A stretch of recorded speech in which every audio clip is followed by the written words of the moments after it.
Salve, salve meus amigos, sejam bem-vindos ao nosso curso de ESP32 utilizando a IDE Arduino. Na aula de hoje nós vamos falar de um assunto extremamente interessante. Nós vamos falar da comunicação serial usando a ESP32. Essa é uma aula que nós vamos dividir em duas partes. Então, na primeira parte, nós vamos falar um pouquinho sobre os conceitos de funcionamento e no segundo momento nós vamos falar sobre a aplicação, nós vamos mostrar a aplicação. Mas antes de começarmos a aula, não deixe de se inscrever no canal e ativar o sininho de notificações. Vamos lá?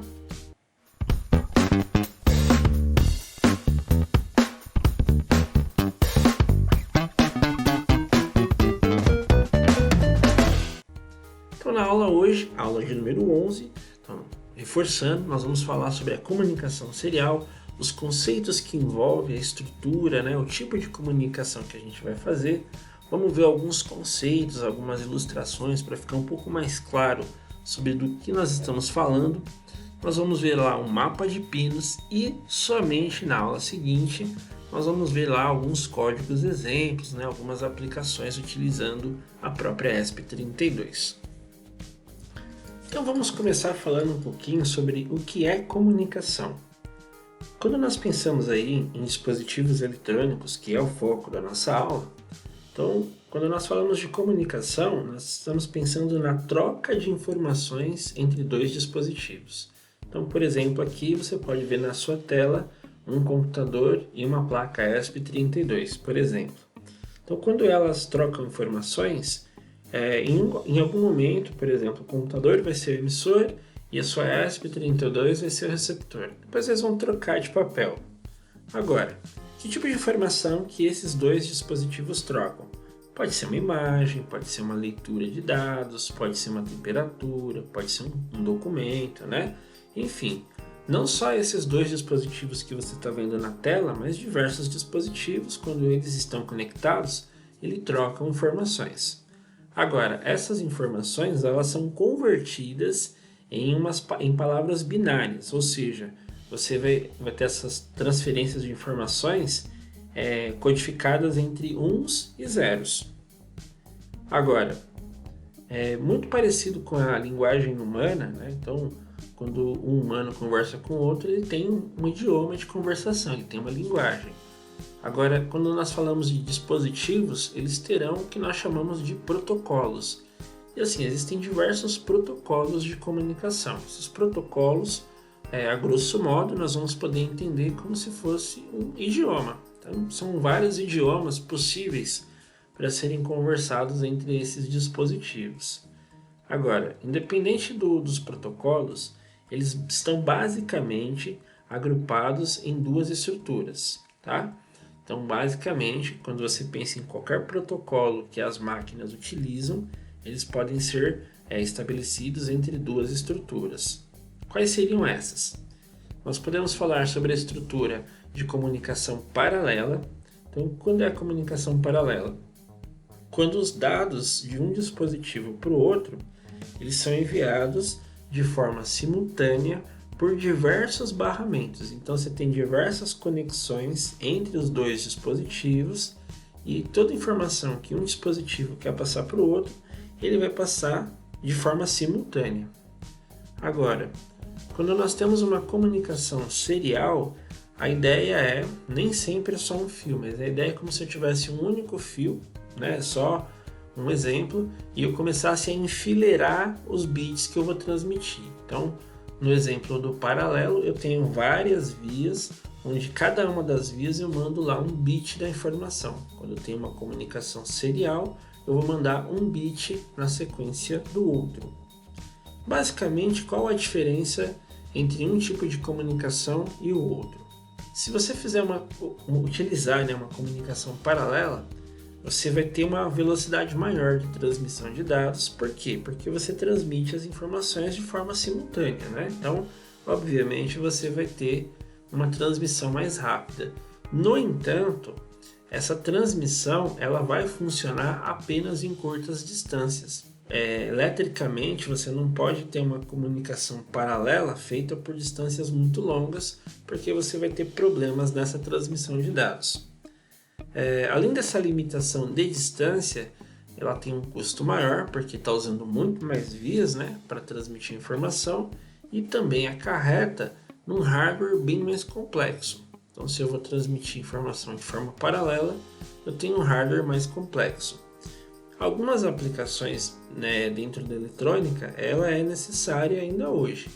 No entanto, né, a comunicação serial, ela substituiu esse tipo de comunicação e vem substituindo cada vez mais. Por quê? Embora você tenha uma velocidade um pouco menor de transmissão de dados, você consegue transmitir em distâncias mais longas, você tem um custo menor de produção e o hardware dessas placas são mais simples.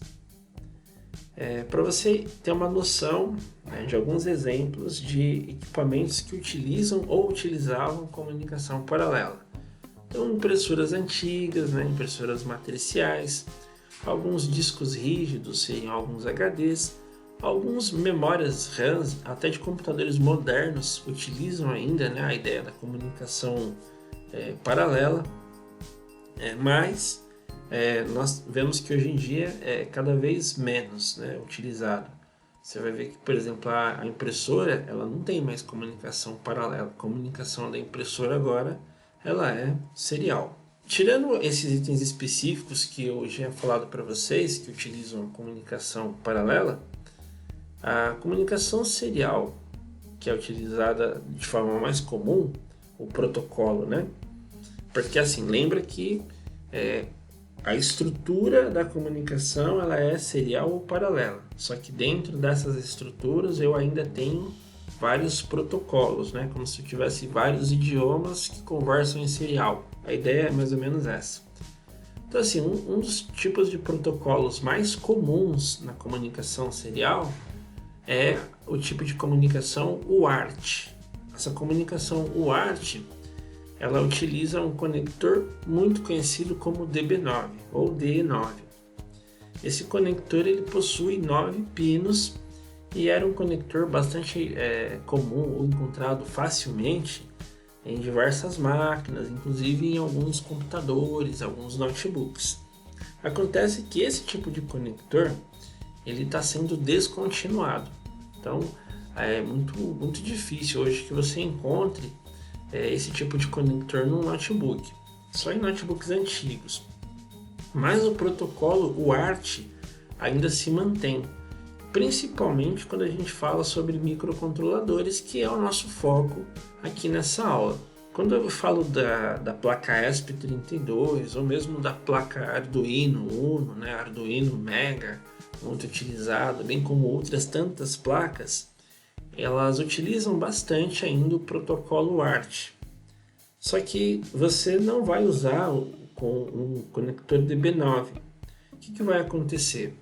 Você conecta o seu computador com a placa, né? Você vai conectar o seu computador com a placa Arduino ou com a placa ESP32, que é o nosso caso, e a informação ela vai vir ali pelo USB. Quando chega na placa, você tem um CI que ele faz a conversão. Então ele pega esses dados que ele recebeu pelo USB e converte num protocolo UART. E aí esse protocolo ele é entendido pelo seu microcontrolador. Daí o seu microcontrolador ele vai produzir a informação no protocolo UART, vai passar por esse CI, que novamente vai converter a informação para USB e vai mandar essa informação para o seu computador. Então qual é o ganho disso? A gente foi substituído, né, o conector DB9 por USB. Então você usa o USB para fazer a comunicação ou a conexão da sua placa com o seu computador, por exemplo. Agora, um outro fator que é bastante importante nessa comunicação é a sincronicidade. Pessoal, vamos pensar na sincronicidade de uma forma bem simples. Eu vou mandar uma informação, né? Então pensa da seguinte forma, vamos fazer uma ilustração. Pessoal, então vamos usar o seguinte exemplo, né, para transmissão de dados serial, que é a forma mais simples da gente entender a ideia de sincronicidade. Então o que você está vendo na sua tela aí? É um caso bem comum, né, que você encontra aí na vizinhança.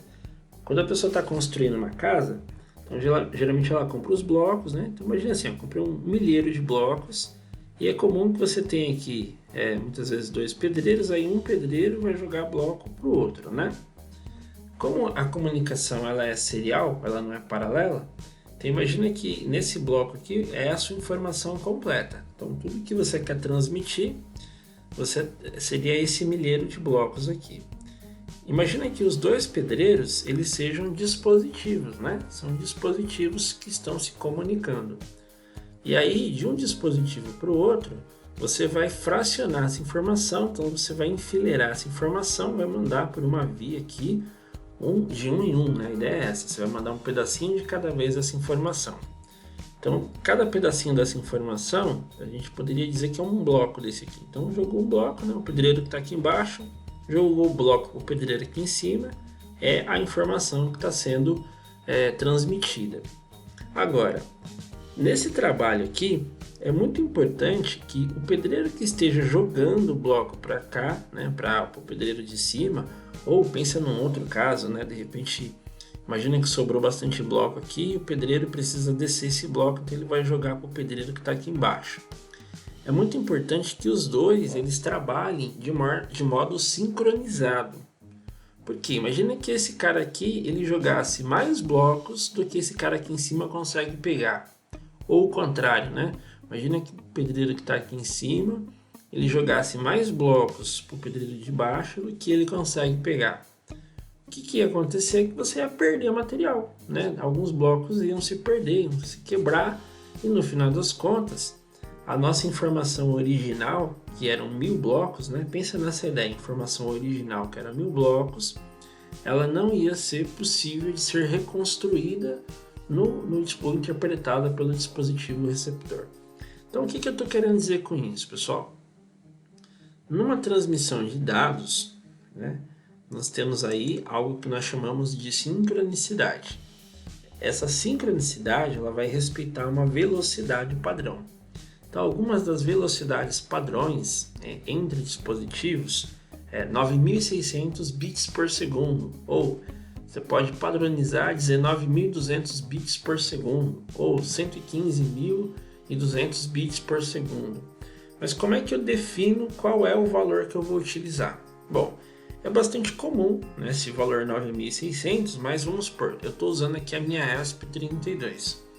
E eu vou usar ela para comunicar dentro de um sistema que já existe.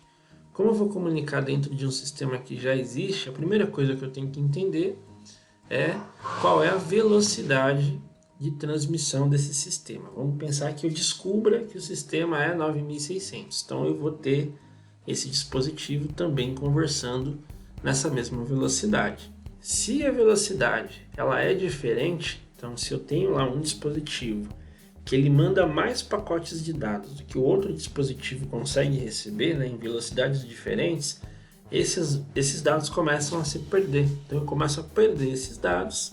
Perdendo esses dados, eu não tenho como interpretar a informação. Então eu vou mostrar para vocês aí, durante um programa, que é exatamente o que acontece se você mudar lá a taxa de transmissão, né? Você começa a não interpretar direitinho esses dados, né? Bom, pessoal, nesse primeiro momento a gente quer só que vocês entendam o seguinte, que nós temos dois tipos de comunicação, ou duas estruturas, né? Estrutura paralela e estrutura serial. Nós vimos que a estrutura paralela tem a vantagem de ter maior velocidade, só que ela tem maior custo, maior complexidade. Agora, nós vimos que existem vários protocolos de comunicação serial, mas o que a gente vai dar mais atenção nesse momento é o protocolo UART, que é utilizado não só pela ESP32, mas também como pelo Arduino. Um outro fator bastante interessante da gente falar sobre a ESP é que ela possui 3 portas de comunicação serial. Então você pode perceber aqui pelo mapa de pinos dela que ela tem o RX-TX0, o RX-TX1 e o RX-TX2, ou seja, ela vai ter 3 portas de comunicação. Sabendo que então a placa ESP ela se comunica em protocolo serial, como é que eu faço para usar isso na IDE Arduino? Então eu vou convidar você a assistir a próxima aula, né, na aula sequência, onde nós vamos ver a aplicação exatamente dessa comunicação serial e a gente vai começar a entender junto com os protocolos da EDR do Arduino. Por enquanto eu quero agradecer você por ter ficado comigo até agora. Não deixe de se inscrever no canal, dar o seu like, né, para ajudar a gente. Até a próxima, um abraço.